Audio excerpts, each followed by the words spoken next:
स्वागत है आपका इस वीडियो लर्निंग प्लेटफॉर्म में। मेरा नाम है Nitendra Tomar, director Prayagdas Tomar computer education.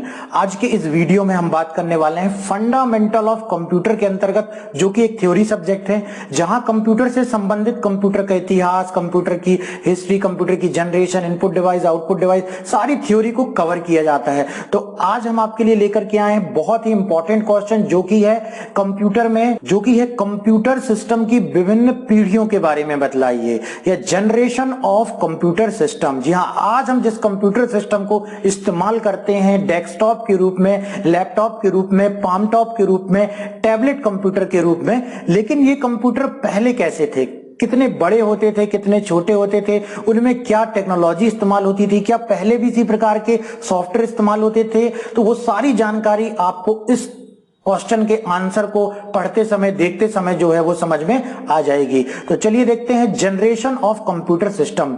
सन 1946 में प्रथम इलेक्ट्रॉनिक डिवाइस वैक्यूम ट्यूब युक्त एनालॉग कंप्यूटर की शुरुआत ने कंप्यूटर के विकास को एक आधार प्रदान किया। इस विकास के क्रम को हम कंप्यूटर में हुए मुख्य परिवर्तन के आधार पर निम्नलिखित 5 पीढ़ियों में बांटते हैं। तो आप ये कह सकते हैं कि कंप्यूटर बनने की शुरुआत, इसकी पहली पीढ़ी थी वो 1946 में प्रथम इलेक्ट्रॉनिक डिवाइस वैक्यूम ट्यूब युक्त एक कंप्यूटर जिसका नाम था एनिएक कंप्यूटर की शुरुआत से हो चुका था।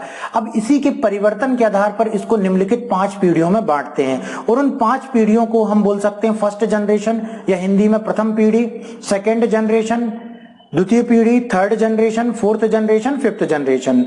इस प्रकार से कंप्यूटर की पीढ़ियों को इन 5 जनरेशन में बांटा जा सकता है। यहां पर आप पिक्चर देख सकते हैं कि कंप्यूटर की जो जनरेशन थी, कंप्यूटर जब आज आप जिस प्रकार का कंप्यूटर इस्तेमाल कर रहे हैं वो आप फिफ्थ जनरेशन में देख सकते हैं। यहां पर इसकी पिक्चर डिस्प्ले हो रही है। फर्स्ट जनरेशन में किस प्रकार के कंप्यूटर होते थे, उसके बाद सेकंड जनरेशन में किस प्रकार के कंप्यूटर होते थे, थर्ड जनरेशन में किस प्रकार के कंप्यूटर आए, फिर फोर्थ जनरेशन में किस प्रकार के कंप्यूटर आए, और आज हम फिफ्थ जनरेशन में कंप्यूटर का इस्तेमाल किस प्रकार से कर पा रहे हैं। तो ये सारी चीजें जनरेशन ऑफ कंप्यूटर कहलाती हैं, कंप्यूटर की पीढ़ियां। बहुत ही इंपॉर्टेंट क्वेश्चन है, लगभग हर बार एग्जाम में ये पूछा ही जाता है, तो इसे आपको समझना बहुत ही अच्छा होगा और इसकी तैयारी आपको करनी चाहिए। नेक्स्ट अब हम देखते हैं यहां पर कि कंप्यूटर की प्रथम पीढ़ी, कंप्यूटर की प्रथम पीढ़ी की शुरुआत सन 1946 में हुई थी। जैसा कि हमने शुरू में भी बतलाया था कि कंप्यूटर की शुरुआत हुई थी 1946 में एकर्ट और मुचली के एनिएक जिसका फुल फॉर्म था electronic numerical integrator and computer, ये एक कंप्यूटर का नाम था जिसका फुल फॉर्म हमने बतलाया, नामक कंप्यूटर के निर्माण से हुआ।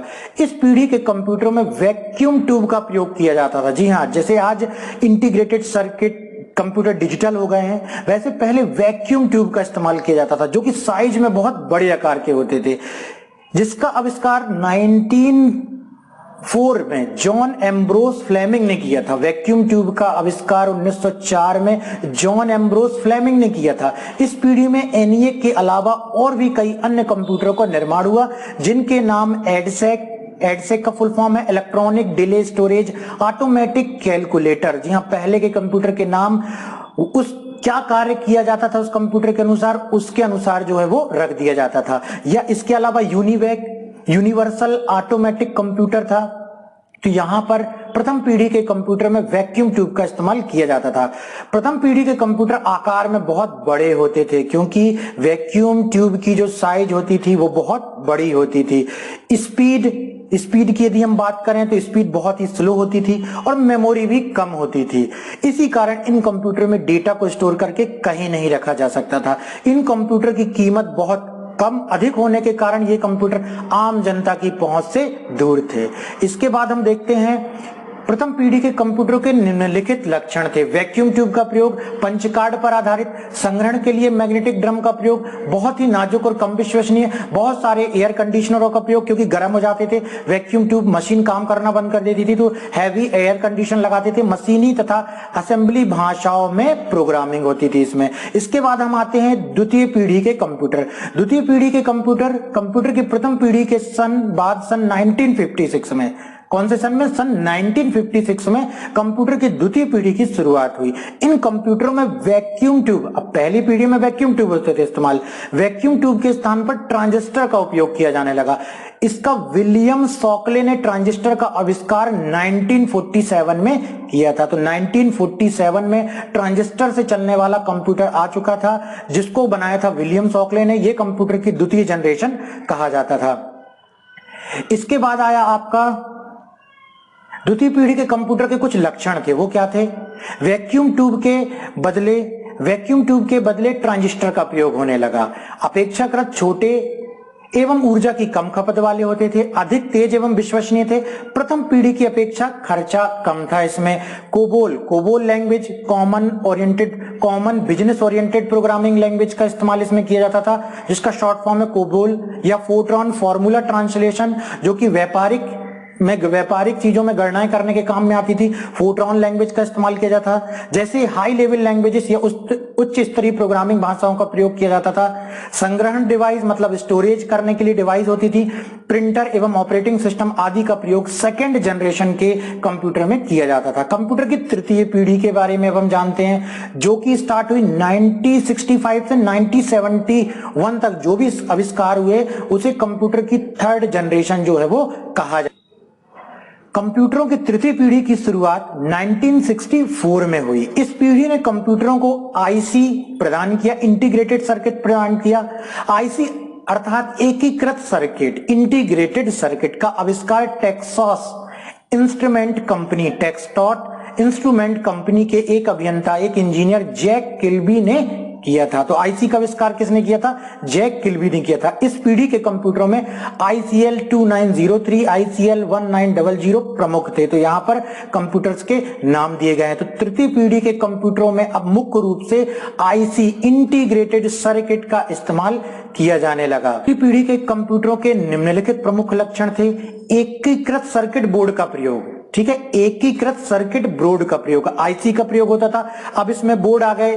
धीरे धीरे देखिए, जैसे जैसे तृतीय पीढ़ी तक हम पहुंच चुके हैं, जहां पर कि कंप्यूटर अब एक बोर्ड में आ गए। जैसे आज हम मदरबोर्ड देखते हैं, उसमें भी बहुत सारी आईसी होती हैं। तो तृतीय पीढ़ी तक इंटीग्रेटेड सर्किट आईसी का प्रयोग होने लगा था। प्रथम एवं द्वितीय पीढ़ी की अपेक्षा आकार एवं वजन बहुत कम था, क्योंकि आईसी इलेक्ट्रॉनिक सर्किट होते थे, छोटे आकार के होते थे, इसलिए इसका आकार बहुत कम था। अधिक विश्वसनीय थे, पोर्टेबल एवं आसान रखरखाव था। उच्च स्तरीय भाषाओं का बृहद स्तर पर प्रयोग होने लगा और यहां से कंप्यूटर में एक क्रांति आ गई। लोग कंप्यूटर का उपयोग अच्छे तरीके से, ज्यादातर उपयोग जो है इसका शुरू होने की संभावना बढ़ चुकी थी। कंप्यूटरों की चतुर्थ पीढ़ी, fourth generation of computer start हुआ 1971 से 1985 तक के कंप्यूटर का जो विकास हुआ वो फोर्थ जनरेशन ऑफ कंप्यूटर कहलाता है। कंप्यूटर की चतुर्थ पीढ़ी की शुरुआत सन 1971 से हुई। सन 1971 से लेकर 1985 तक के कंप्यूटरों को चतुर्थ पीढ़ी के कंप्यूटरों की श्रेणी में रखा गया। इस पीढ़ी में आईसी इंटीग्रेटेड सर्किट को और अधिक विकसित किया गया। थर्ड जनरेशन में आईसी आया, लेकिन फोर्थ जनरेशन में आईसी को और अधिक विकसित किया गया, जिसे विशाल एकीकृत सर्किट, लार्ज इंटीग्रेटेड सर्किट कहा जाता है। एक इंटीग्रेटेड सर्किट लगभग 3 लाख ट्रांजिस्टरों के बराबर कार्य कर सकता है। इस आविष्कार से पूरी सेंट्रल प्रोसेसिंग यूनिट एक छोटी सी चिप में आ गई। पूरी सेंट्रल प्रोसेसिंग यूनिट, सीपीयू जिसे कहा जाता है, वो एक छोटी सी चिप में आ गई, जिसका उपयोग हम आज भी एक छोटे से सीपीयू का इस्तेमाल हम आज करते हैं, जिसे माइक्रो प्रोसेसर कहा जाता है। माइक्रो मतलब छोटा, प्रोसेसर जहां पर प्रोसेसिंग होता है, जिसमें कि बहुत सारे ट्रांजिस्टरों को छोटे आकार में ला दिया गया।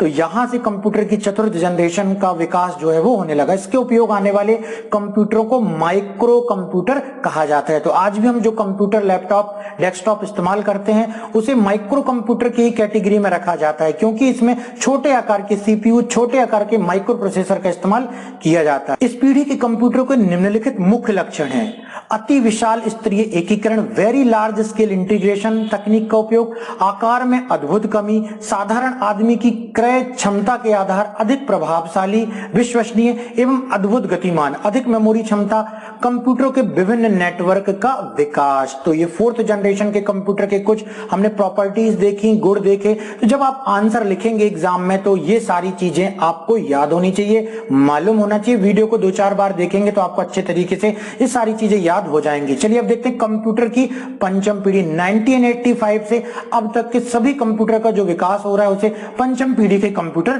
कहा जाता है। तो कंप्यूटर की पांचवी पीढ़ी की शुरुआत 1985 से हुई। 1985 से अब तक के कंप्यूटर पांचवी पीढ़ी के अंतर्गत आते हैं। कंप्यूटरों की पांचवी पीढ़ी में वर्तमान के शक्तिशाली एवं उच्च तकनीक वाले कंप्यूटर से लेकर भविष्य में आने वाले कंप्यूटर तक को शामिल किया गया है।